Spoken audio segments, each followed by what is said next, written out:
vous allez bien? Bienvenue encore une fois à un nouvel épisode de The Purpose Talk.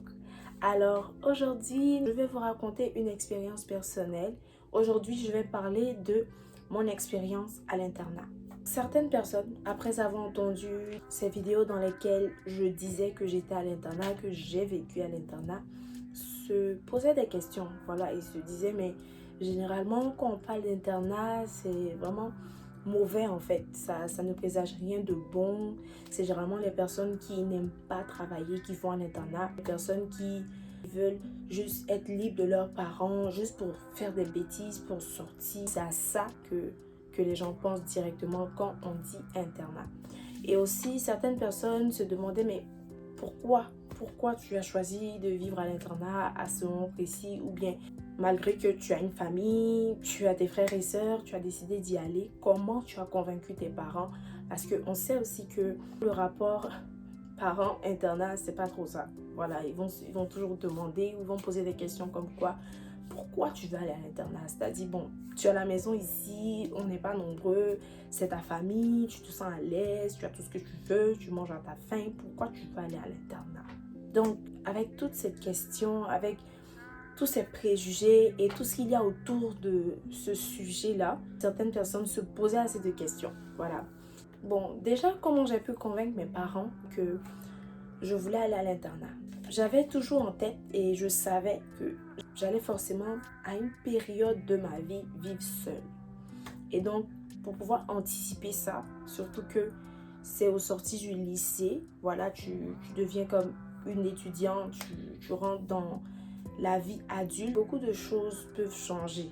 Voilà, beaucoup de choses peuvent changer en temps. Tu peux aller sur le campus, tu peux aller dans tel endroit, tu peux voyager. Pas pour tout le monde, mais en tout cas, les réalités changent. Et moi, je savais que à un moment de ma vie, j'allais être livrée à cette vie de responsabilité, à cette vie où je serais seule. J'ai été à l'internat, donc quand je suis allée à l'internat, il y a beaucoup de choses que j'ai appris, que je vais partager avec vous. Vivre à l'internat m'a permis de percevoir différemment ma famille. Donc le sens de la famille, le sens des frères et sœurs, des parents. Je voyais les choses différemment, voilà. Parce que je vivais avec d'autres filles et il y a eu des décès. Voilà, il y a eu des décès dans la famille de certaines personnes et c'était compliqué. Je voyais comment ces amis que j'avais autour de moi, ces filles avec qui je vivais, étaient tristes. C'était vraiment des périodes difficiles et en même temps, je me mettais à la place de ces personnes. J'ai perçu ma famille d'une autre façon. Voilà, j'ai vu l'importance d'avoir une famille. Voilà, tu vis avec d'autres personnes, souvent qui ne te comprennent pas, souvent qui n'ont pas cette même approche-là de être là pour toi, t'aimer, te couvrir. Une chaleur familiale, d'amour et combien ma famille est importante. Pas que je ne savais pas que ma famille est importante, je le savais pertinemment. Mais ça m'a vraiment permis d'affirmer que réellement la famille est importante. Vivre à l'internat m'a permis de faire de meilleures découvertes, voilà, de ces personnes-là autour de moi. Parce que vous savez, quand on est en classe, on se connaît, on se côtoie, on rit ensemble, on plaisante ensemble. Et puis voilà, on étudie ensemble. Après, le soir, quand ça sonne, chacun va chez lui ou chacune va chez elle. Mais vivre à l'internat, ça permet de connaître plus en détail cette personne-là. Voilà, ça permet de partager beaucoup plus de moments avec cette personne, de découvrir cette personne en dehors de la classe. Voilà, parce que souvent, dans la classe, c'est juste pour quelques heures. Voilà, on a des attitudes, ou bien on rit, ou bien on est dans certaines dispositions. Mais après ça, lorsqu'on arrive à la maison ou lorsqu'on est dans tels endroits qui ne sont pas forcément les salles de classe ou l'école, on est dans d'autres dispositions d'esprit, on a d'autres attitudes, on a d'autres mentalités. Du coup, vivre avec quelqu'un en dehors de la classe, donc on se voit en classe, mais on sait qu'on vit ensemble, on dort dans le même bâtiment, ça change beaucoup de choses. Voilà, ça te permet de plus découvrir, de mieux découvrir ces personnes que tu connais déjà, mais juste dans un aspect ou dans un cadre précis. Voilà, donc ça te permet de mieux apprécier tes amitiés, mieux apprécier les personnes que tu as autour de toi et mieux apprécier en fait ce que ces personnes t'apportent. C'est aussi un entraînement à la gestion de l'argent. Parce que, vous savez, On nous donnait l'argent de poche pour rentrer parce que c'était sur une période. On va pas faire un mois, mais peut-être souvent 2 semaines. Mais les 2 semaines, on te donne ton argent de poche de 2 semaines. Normalement, il y a des cuisiniers qui préparent, il y a la nourriture le matin, midi, le soir. Donc, normalement, ton argent de poche devrait te servir à peut-être d'autres choses. Il y en avait d'autres qui ne voulaient pas manger la nourriture du réfectoire. Donc, la nourriture que les cuisiniers de l'école de l'internat cuisinaient. Du coup, elles vont dépenser de l'argent, acheter la nourriture dehors, à bien manger chaque jour. Ça fait que l'argent n'arrivait pas même la moitié de la période de leur séjour à l'internat. C'était vraiment difficile d'arriver à un moment où tu voyais des filles commencer à galérer, genre, qui avaient toujours des boîtes de takeaway, la nourriture, la boisson, genre. Mais arrivé à un moment, tu les vois avec leur assiette, elles s'en vont manger le riz du cuisinier de l'internat parce qu'il n'y avait plus d'argent. Donc du coup, ça m'a vraiment permis de gérer mon argent. Tes dépenses sont restreintes, mais là encore, ça t'apprend une certaine gestion. Ça m'a appris le contentement de soi. Vous savez, mes parents m'ont toujours appris à me contenter de ce que j'ai. Dans le sens où, si on te donne du riz aujourd'hui, on te donne du riz demain, on te donne du riz pendant un mois, tu manges le riz parce que c'est ce qu'on te donne. Tu te contentes de ce que tu as. Tu n'en vis pas et puis tu n'essaies pas d'avoir ce que tu ne peux pas avoir.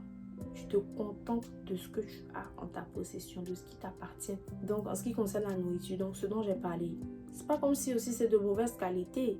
Voilà, on peut comprendre qu'il y a des plats que certaines personnes ne mangent pas, certaines personnes n'aiment pas. Moi, je vais manger. Donc, de toute façon, j'étais la fille du cuisinier, juste parce que je me mangeais bien. Voilà, je savais me contenter de ce que j'avais. Surtout, en fait, j'insiste surtout dans le domaine de la nourriture parce que, vous savez, c'est un endroit avec beaucoup d'éducation différente, beaucoup de mentalités différentes. Tu vois certaines attitudes, tu vois certains comportements, tu te dis, c'est pas ce qu'on m'a montré chez moi. Ça m'a appris à me contenter. Je vois le riz aujourd'hui, c'est le riz gras, je mange le riz gras. Donc en gros, c'est ça, ça m'a appris à me contenter de ce que j'ai, de ce qu'on me donnait. Je mangeais tout, je ne suis pas une fille compliquée, surtout en matière de nourriture. Il y a certaines choses forcément que j'aime pas, mais pas de complications du tout. Ça m'a appris le sens du pardon et la maîtrise de soi.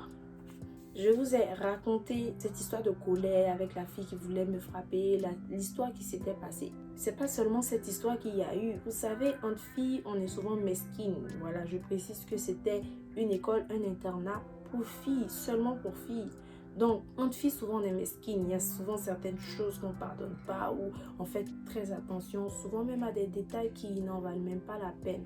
Donc, imaginez un peu souvent les dégâts qui peuvent se passer ou les choses qui peuvent arriver juste à cause de malentendus. Ce n'est pas permis que ça arrive en fait. Voilà, j'ai vraiment appris le sens du pardon pour ne pas souvent succomber, même quand j'avais envie d'arracher des dents. Ça m'a appris la maîtrise de soi. Dieu m'a vraiment appris à me calmer parce que j'étais tout le temps bouillonnante à la moindre occasion, à ne pas réagir automatiquement. Aussi l'entraide et le partage de connaissances. Voilà, parce que justement on était dans un cadre scolaire, on se partageait les connaissances, on s'expliquait certaines choses. Quand une ne comprend pas telle matière, on s'explique. Donc on partageait en fait ce qu'on pouvait partager de nous, nos connaissances, souvent même on mangeait, partageait aussi nos conseils, nos expériences parce que souvent on se confiait l'une à l'autre. Ça a développé mon amour pour le ménage. Donc déjà, ça a comme réveillé cet amour-là parce que peut-être que j'aimais le ménage, mais pas autant. Voilà, mais pas autant lorsque j'étais à l'internat et après l'internat. L'amour que j'avais pour le ménage a grandi. Voilà, et maintenant je me retrouve en train d'être une accro du ménage. J'aime faire le ménage. Vivre à l'internat te permet de voir la réalité des choses. Parce que tu peux être ami avec une fille, vous êtes en classe, vous vous aidez, vous riez tout le temps, tu vas à la maison, tu réfléchis, tu penses à ces moments, tu te dis, oh j'ai une meilleure amie, oh j'ai une amie qui m'aime, oh j'ai une amie en qui je me confie, oh j'ai une amie qui me comprend. Mais quand tu vis avec cette personne, tu te rends compte souvent que c'est pas ce que tu pensais, c'est pas ce à quoi tu pensais. C'est totalement différent La réalité est différente de ce que tu as toujours vu seulement en classe. Ça peut être aussi l'inverse. Ça passe pas entre nous. C'est pas mon ami, c'est bizarre. Mais quand vous commencez à vivre ensemble à l'internat, vous devenez inséparables. Il ne faut pas te baser sur ce que tu vois dans un seul cadre, dans un seul domaine, un seul aspect de cette personne pour juger la personne ou pour juger ta relation avec cette personne. En tout cas, ça ouvre ton esprit sur la nature humaine parce que c'est pas facile de vivre avec des humains. Encore moins pour des femmes de vivre avec d'autres femmes. Ça peut être aussi un lieu d'expérience palpitante parce que à l'internat, on s'amuse. À l'internat, il y a des histoires. À l'internat que j'ai eu des moments de fou rire. On se retrouvait en train d'étudier sous les lampadaires. C'était le dimanche qu'on pouvait sortir pour aller manger le garba. Bon, il y avait aussi certaines d'entre nous, après le culte, on se va manger ou juste avant d'aller au culte, on paye le garba, on met dans nos sacs. Et puis quand on finit le culte, on lance ça par le portail.